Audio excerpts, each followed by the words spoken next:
All right, folks, so here we are. It is section 2.39, talking about mixtures of Gaussians. So this is the idea of the idea of mixture model is a very powerful idea for capturing more complex data than we've seen so far. So let's just look at an example to see why we might need this. So this is some data that comes from a geyser in Yellowstone National Park, which is this kind of erupting steam vent. And on the x-axis is the duration of the eruptions, and the y-axis is the time to the next eruption. And now on each of those green dots is one of the data points. And now you can imagine, so now the very first thing we can try to do is to kind of fit this with a Gaussian distribution. And you can see that the Gaussian doesn't fit the data very well. So it has to kind of stretch itself to capture these clear two clumps of data. And another way you can tell that it's not a good fit is that for the Gaussian, most of the data should be happening in the middle. But for our actual data that we fit, this data is happening on the edges of the Gaussian. So it's really clear that the single Gaussian is not a good fit. But now where mixture models come in is to try to kind of capture what's probably your natural intuition as well, that, well, it's not one Gaussian here, but it's actually two Gaussians. And so why don't we fit some of the data points and say they're from one of those Gaussians, and the rest can come from the other one. And that's precisely the idea of mixture models. And these template distributions don't have to be Gaussians, they can be something else. We're going to talk about the Gaussian case here for simplicity, but you can imagine using other distributions. And you can also see that if we had enough of them, you could capture, in principle, most distributions you're interested in. So there's kind of quite a powerful idea, a powerful way of capturing more realistic distributions like the ones you'll see for real data. So let's have a look and see what they're all about. Okay, so while the Gaussian distribution has some important analytical properties, it suffers from significant limitations when it comes to modeling real data sets. So, and then he's referring to this figure that we just looked at, and we see that the data set forms two dominant clumps, and that a simple Gaussian distribution is unable to capture this structure, whereas a linear superposition of two Gaussians gives a better characterization of the data set. So that's what we just saw. Combining two of those Gaussians gives a better fit to the data. Now, such superpositions, formed by taking linear combinations of more basic distributions, such as Gaussians, can be formulated as probabilistic models known as mixture distributions. So the idea is, and we don't have to be restricted by Gaussians. We can use, more general distributions or just other distributions. In figure 2.22, we see that a linear combination of Gaussians can give rise to very complex densities. So here's what we have here, right? So, we've got three Gaussians combining. We're combining them, looks like evenly, and now the distribution they're modeling is that, which you wouldn't be able to fit with one Gaussian. But having few of them in your disposal now allows you to fit complicated distributions. Now you'll see this flexibility comes at a price, but nevertheless, it's I think a significant expansion of our toolbox of distributions to use when we're fitting data. Okay. So now by using a sufficient number of Gaussians and by adjusting their means and covariances as well as the coefficients in the linear combination, almost any continuous density can be approximated to arbitrary accuracy. Okay, so that's essentially the intuition that we had, that if we have enough of these Gaussians, we can essentially fit almost anything we care about. Okay, so now let's say we therefore consider a superposition of k Gaussian densities of the form p of x is some pi of k times this. Okay, so what's going on here? And well, essentially what he's saying is that idea that we've been talking about since the beginning. So we're going to have k different distributions, and each one of them is going to be its own normal distribution in our case. And our data point is going to have some probability of coming from each one of those distributions. So that's what we mean by linear superposition. We're superimposing linearly, we're just combining linearly the probabilities of that data point coming from each of those distributions.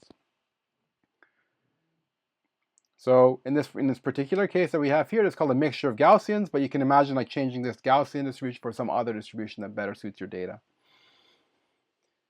Each Gaussian density is called a component and has its own mean and covariance. That's important, that you can just kind of, and we already saw that here, right? So this component has a particular mean over here, a particular variance. The other one has its own mean up here and its own covariance, allowing you to capture that flexibility to capture, different shapes of these clumps of data, basically. Okay.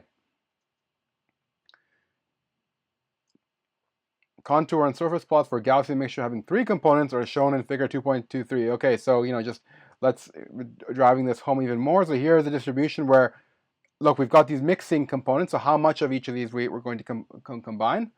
I'm sorry, you can't see part of it, but it's not super important. So there's a Gaussian over here. Half of, we're going to say, well, there's a 0.5 probability that a given data point comes from that distribution, so it contributes this big clump.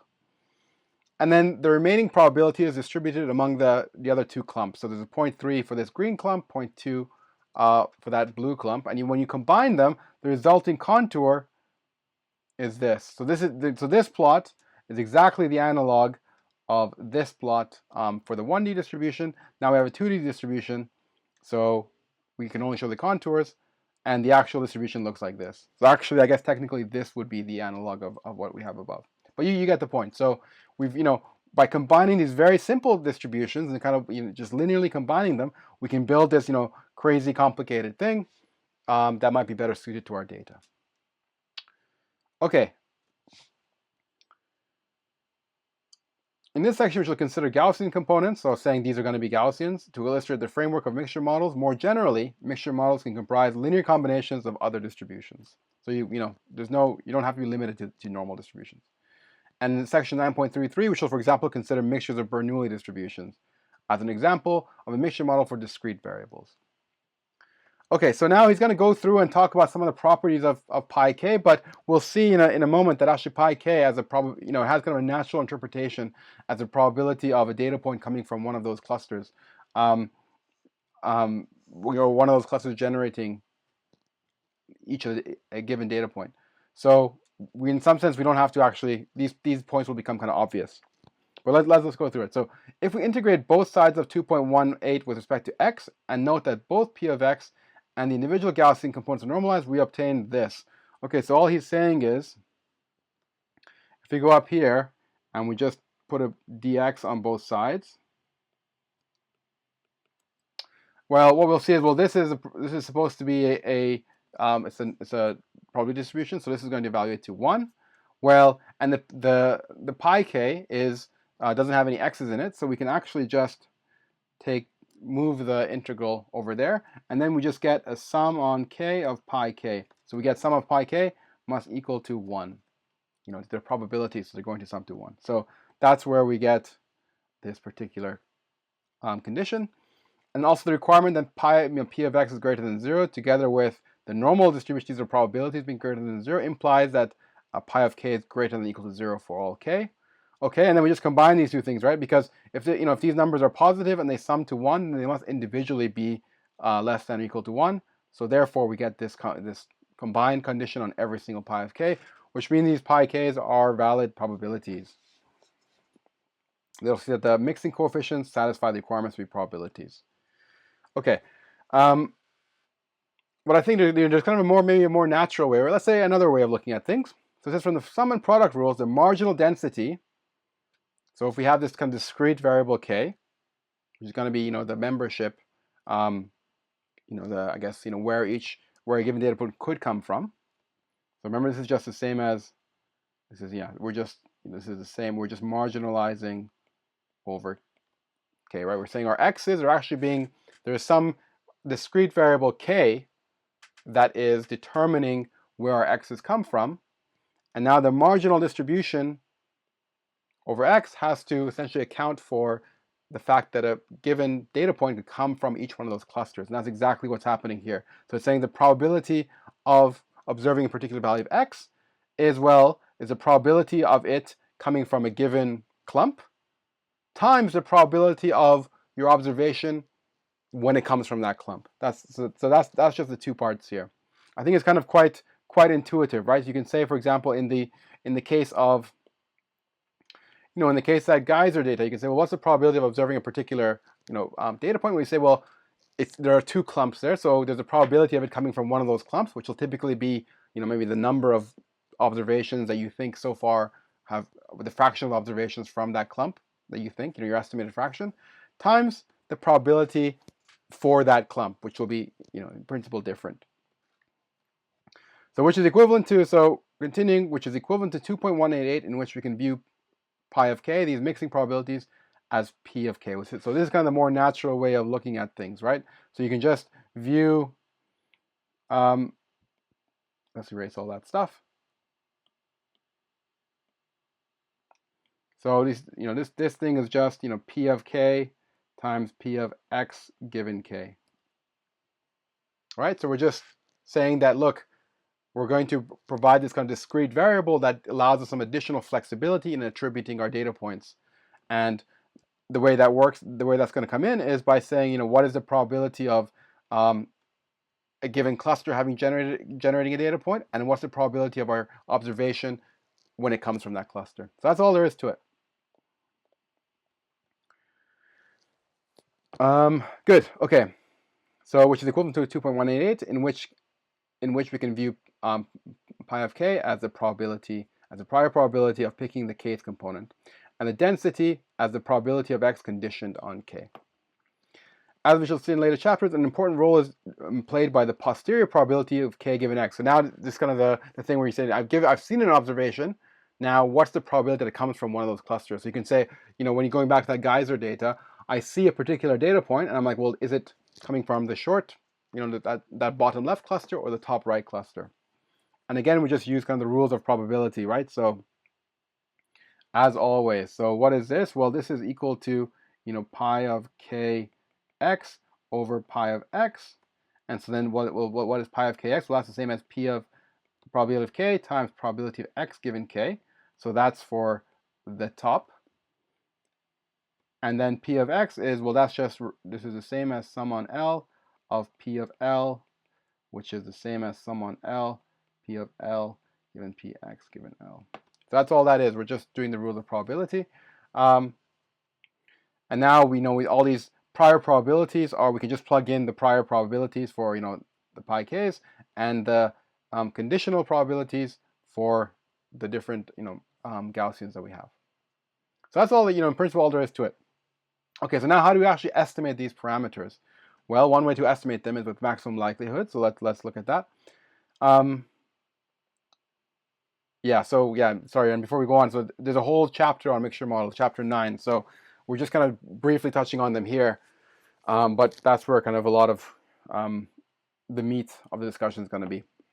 Okay, the form of the Gaussian mixture distribution is governed by the parameter pi. So that's, again, the probability of the data coming from each cluster. And then the mu and sigmas, and there's one of these for every single cluster. So you see pi is pi 1 to pi k, the probabilities, and different means and different covariances. So now one way to set the values of these parameters is to use maximum likelihood. So from 2.188, the log of the likelihood function is given by, so what have we, again, we assume we have n independent data points. We've taken the logarithm, so that's where this sum is coming from. It's the contribution from each data point. And now this is the ln of the probability of xn, right? And now what is that? Well, this is ln, and now this is kind of the complicating thing. Xn given mu k, which is just that.